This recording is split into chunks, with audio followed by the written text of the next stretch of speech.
Cuando nosotros evaluamos los riesgos asociados a las amenazas para nuestro producto, existe también la posibilidad, como para cualquier otro riesgo, que lleguemos a identificar un punto de control crítico.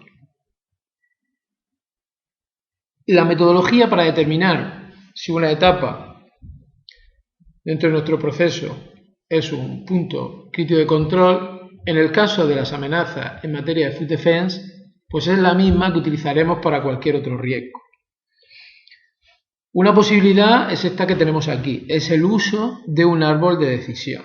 En concreto, este árbol de decisión es un árbol que está pensado para evaluar la criticidad de determinadas etapas relacionadas con la contaminación intencionada por contaminantes químicos o biológicos de un alimento.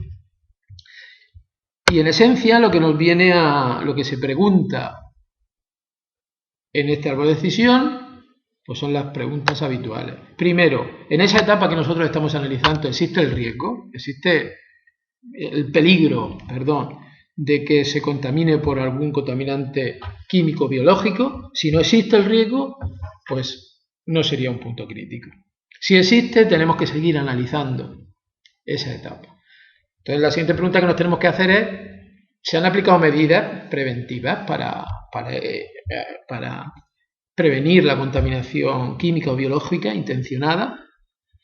Si la respuesta es no, pues entonces ahí nos tenemos que preguntar si realmente son necesarias esas medidas. Si no son necesarias, pues ya está, no sería un punto crítico tampoco. Y si son necesarias, lo que tenemos que hacer es volver a analizar nuestro proceso y ver si para ese proceso, que sí hemos dicho que es posible que exista ese peligro de contaminación química o biológica y que no tenemos definido ninguna medida preventiva, pues posiblemente tengamos que ver qué medidas preventivas aplicamos, qué medidas de control.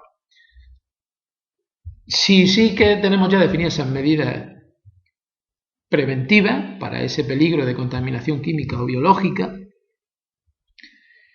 la siguiente pregunta sería: ¿es esta etapa específicamente diseñada para eliminar la probabilidad de una contaminación biológica o química hasta un nivel aceptable? Si la respuesta es sí, pues automáticamente ese punto pasa a ser un punto crítico de control.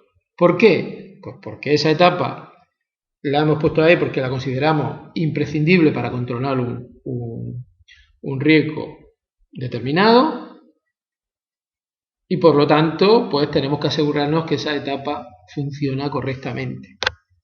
Por lo tanto, sí que en este caso sería un punto crítico de control. Si no es así, aún tenemos que seguir haciendo un análisis. No es una etapa específicamente diseñada para eliminar la probabilidad de un determinado riesgo de contaminación intencionada química o biológica, pero si existe el riesgo de que esa contaminación se dé a unos niveles inaceptables y no hay luego una etapa posterior que controle ese riesgo, estaremos hablando también de un punto crítico de control. Del caso contrario, no sería así.